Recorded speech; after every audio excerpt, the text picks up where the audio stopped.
పురుషోత్తమ గారు మాల ఆలోచన ఏంటి? వాళ్ళ ఆలోచన అభితో పెళ్లి చేయడమా? మరి తెలుసుకోవాలంటే అతడు ఆమె పార్ట్ 29 వినవలసిందే. మరి మన పరిస్థితి ఏమిటో నీకు తెలుసు కదా అని పురుషోత్తమ అటు ఇటు సీరియస్గా తిరుగుతూ అన్నాడు. కోపంగా బయటికి వెళ్ళిన అభినవ్ కారు దగ్గరికి వెళ్ళి కారుకి లోపల మర్చిపోయానని గుర్తుకు వచ్చి మరలా వెనక్కి వచ్చాడు. పురుషోత్తం మాట విని అక్కడే బయట నిలబడిపోయాడు. ఇదేదో తేడాగా ఉంది అని అనుకుని.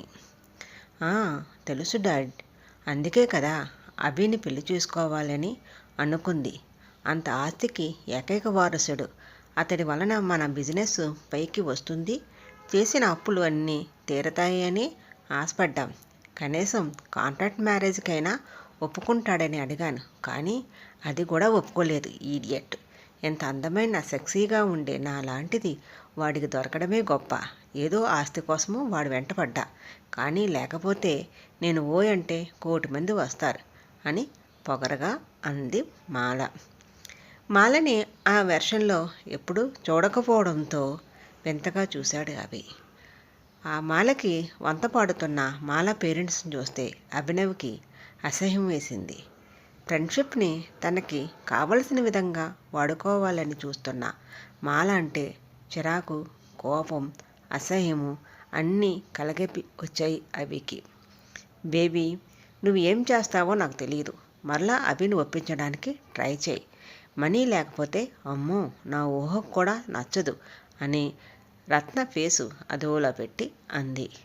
ఎస్ బేబీ, అమ్మ చెప్పింది నిజం. బయటికి వెళ్ళాలంటే భయం వేస్తుంది. అందరికీ 1 నెలలో అన్ని అప్పులు తీరుస్తా అని మరీ వాళ్ళని తిట్టి వచ్చాను.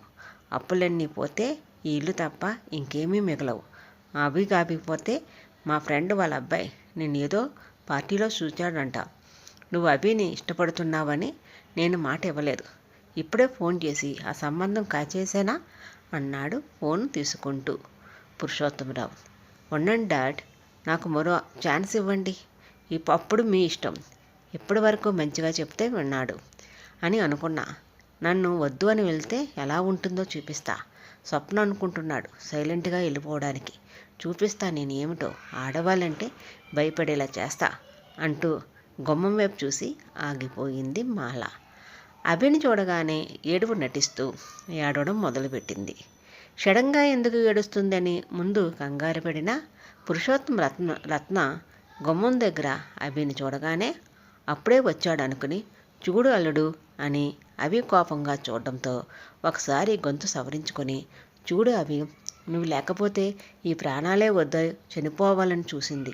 సమయానికి మేము చూసాం కాబట్టి సరిపోయింది. ఎంత చెప్పినా వినడం లేదు. నువ్వు లేని ఈ ప్రాణం వద్దు అని కాస్త నువ్వేనా చెప్పు. నా కూతురు ప్రాణాలు కాపాడు అని పురుషోత్తం అన్నాడు. చెప్పినా విన్నది అభి. నువ్వు పెళ్ళికి సరే అంటే తప్ప మాల మనకు దక్కదు అని మేకప్ కూడా పోకుండా రాణి కన్నీళ్ళు తుడుచుకుంటూ అంది రత్న. అది విని ఇంకా గట్టిగా ఏడుపు మొదలుపెట్టింది మాల. నెమ్మదిగా లోపలికి వచ్చాడు. కాస్త దారిలో పడ్డాడని మురిసిపోతూ ఇంకా నటించడం మొదలుపెట్టారు ముగ్గురు. టేబుల్పై ఉన్న కారుకి తీసుకుని సైలెంట్గా వెళ్తున్న అభి ముందుకి గబగబగా వచ్చి నిలబడింది. ఏమిటి అన్నట్టు చూశాడు అభి మాల వైపు. నిన్ను చచ్చిపోతా అని అన్ను కూడా నీకు నా మీద ప్రేమ రాలేదా? ఏం చేస్తే నా మీద ప్రేమ వస్తుంది అని ఏడుస్తూ నడుస్తూ అంది మాల. నువ్వు అంటే 1,000,000 మంది వస్తారనుకుంటా. ఆల్రెడీ మీ డాడీ ఎవరినో లైన్లో పెట్టినట్టున్నాడు కదా. ఆ సంగతి చూడండి, లేకపోతే మీ ఓవర్ యాక్షన్ చూసి వాడు కూడా పారిపోతాడు అని అక్కడి నుండి వెళ్ళిపోయాడు అభి. ఈడియట్, మన మాటలు విన్నట్లున్నాడు. చెప్తా, నువ్వు చేసిన అవమానానికి రివెంజ్ ఎలా తీర్చుకోవాలో నాకు తెలుసు అని కసిగా అంది మాల. సరే బేబీ, నువ్వు వాడి మీద రివెంజ్ ప్లాన్ వేయి. నేను మా ఫ్రెండ్ కొడుకుతో పెళ్లి ఏర్పాట్లో ఉంటాను, సరేనా అన్నాడు పురుషోత్తం.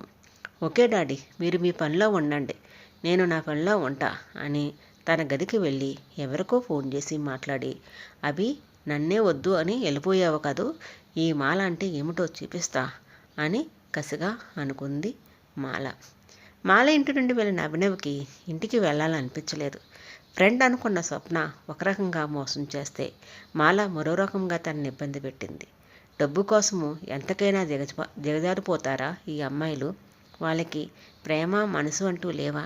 డబ్బు కోసము ఇంత చీప్ ట్రిక్స్ ప్లే చేస్తారా అని ఆలోచిస్తూ ఎక్కడికి వెళ్తున్నాడో కూడా చూడకుండా స్పీడ్గా వెళ్తూ ఆలోచనలో ఎదురుగా వస్తున్న లారీని చూసుకోలేదు.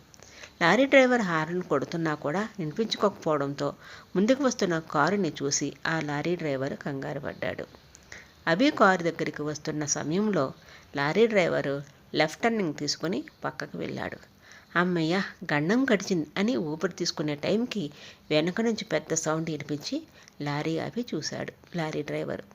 లారీ పక్కకి వెళ్ళే టైంకి అభి కూడా ఎదురుగా వస్తున్న లారీ చూసి కంగారుగా కారు పక్కకి టర్నింగ్ ఇస్తూ డ్రైవర్ని కొట్టి బలంగా స్టీరింగ్ తగలడంతో స్పృహ తప్పి పడిపోయాడు అభి. లారీ డ్రైవర్ కిందకు దిగి కారు దగ్గరికి వెళ్ళి చుట్టూ చూశాడు. కన్ను చూపు మేర ఎవరో కనిపించకపోవడంతో ఎవరో డబ్బున్న వాళ్ళ ఉన్నాడు. అతనికి ఏమైనా అయితే తప్పు అతనిది అయినా నన్నే అంటారు. జైల్లో పెట్టి శిక్ష విధించినా ఆశ్చర్యపోనవసరం లేదు. నా మాట వినే నాదుడే ఉండడు. ఇక్కడి నుండి వెళ్ళిపోవడం అంత మంచిది మరొకటి లేదు అని అనుకుని వెళ్ళిపోయాడు. మనసులో అయ్యో పాపం అని అనిపించినా తన పిల్లలు అనాథలైపోతారు, పోలీసులు వచ్చి నన్ను పట్టుకుంటే అని అనుకుని మనసు రాయి చేసుకుని వెనక్కెనక చూస్తూ వెళ్ళిపోయాడు లారీ డ్రైవర్. లారీ డ్రైవర్ వెళ్ళిన 5 నిమిషాలలో అటువైపు ఒక ఆటో వచ్చింది.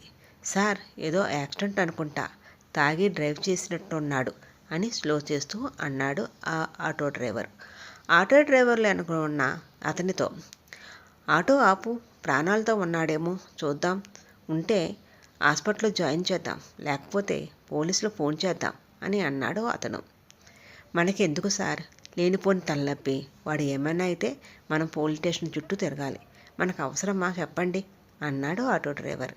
అతడు బతికి ఉంటే మనం హాస్పిటల్ తీసుకుని వెళ్తే బతికే ఛాన్స్ ఉంటే మనం చేసే చిన్న హెల్ప్ అతడు బతికితే అంతకన్నా ఏం కావాలి చెప్పు, ముందు ఆటో ఆపు అని కాస్త గట్టిగా అన్నాడు అతడు. ఆటో ఆపి మరోసారి ఆలోచించండి సార్ అని, మనకు అవసరమా ఈ తలనొప్పి అన్నట్టు చూశాడు. చూడు, అతనికి ఇంకా ప్రాణం ఉంటే హాస్పిటల్కి తీసుకుని వెళ్ళడానికి హెల్ప్ చేయి, మమ్మల్ని హాస్పిటల్లో దించి నీ దారిన నువ్వు వెళ్ళిపో. అదే అతనిలో ప్రాణం లేదు అనుకో, నేను పోలీసులకి ఇన్ఫర్మేషన్ ఇచ్చి పోలీసులు వచ్చే వరకు ఇక్కడే ఉంటా, నువ్వు వెళ్ళిపోవచ్చు, నీ పేరు బయట పెట్టను, సరేనా అని ఆటో డ్రైవర్ సమాధానం కూడా చూడకుండా కారు దగ్గరికి వెళ్ళాడు అతడు. కారు డోరు ఊడిపోయి కిందకి వేలాడుతూ స్పృహ లేకుండా ఉన్న అభి దగ్గరికి వెళ్ళాడు అతను. అతని వెనకే ఆటో డ్రైవర్ కూడా వచ్చాడు. ఆటో డ్రైవరు అభి ముక్కు దగ్గర వేలు పెట్టి, బతికే ఉన్నాడు అనుకుంటా సార్, ఎవరో పాపం, అయినా ఈ మధ్య గొప్పింటి పిల్లలకి ఫ్యాషన్ అయిపోయింది డ్రింక్ చేయడము, స్పీడ్గా డ్రైవ్ చేయడము, ఇలా యాక్సిడెంట్లు చేసుకోవడము అని తనకున్న అనుభవంతో చెప్పాడు ఆటో డ్రైవర్. సరే, ముందు సాయం పెట్టు, హాస్పిటల్కి తీసుకుని వెళ్దాం, మనం లేట్ చేసే కొలది ఇతనికి ప్రాణాలకి అపాయం, యాక్సిడెంట్ అయ్యి ఎంతసేపు అయ్యిందో, ఎప్పటి నుండి ఇలాగే ఉన్నాడో ఏమిటో పాపం అని అంటూ కారు నుంచి బయటికి తీసి ఆటో డ్రైవర్ సాయంతో ఆటోలో జాగ్రత్తగా కూర్చోబెట్టి కారులో విలువైనవి ఏమన్నా ఉన్నాయేమో అని చూసి ఫోన్ కనిపిస్తే దాన్ని తన పాకెట్లో పెట్టుకొని ఆటో ఎక్కి పద హాస్పిటల్కి అని చెప్పాడు ఆటో డ్రైవర్. చెప్పినా వినడు, పోనీలే మన వలన ఒక ప్రాణం కాపాడితే పుణ్యమే కదా అనుకుని దగ్గరలోనున్న హాస్పిటల్కి తీసుకుని వెళ్ళాడు ఆటో డ్రైవరు. ఇప్పుడు అతను ఎవరు? అభినవ్ని కాపాడింది అతనికి ఏమవుతాడు? మాల ఏం ప్లాన్ చేస్తుంది? ఏమన్నా రోజాతో కలిపి మరలా ఏమన్నా అభినవ్ని ఇబ్బంది పెట్టే ప్లాన్ ఏమన్నా ఆలోచిస్తుందా? మరి తెలియాలంటే అతడు ఆమె అయితే మనము వినవలసిందే. నా ఆలోచనలు అక్షరాలుగా మార్చి నేను రాసిన కథ అతడు ఆమె అయితే. ఈ కథ మీద ఎవరికి రైట్స్ లేవు, ఇది కేవలము నాకు మాత్రమే సొంతం.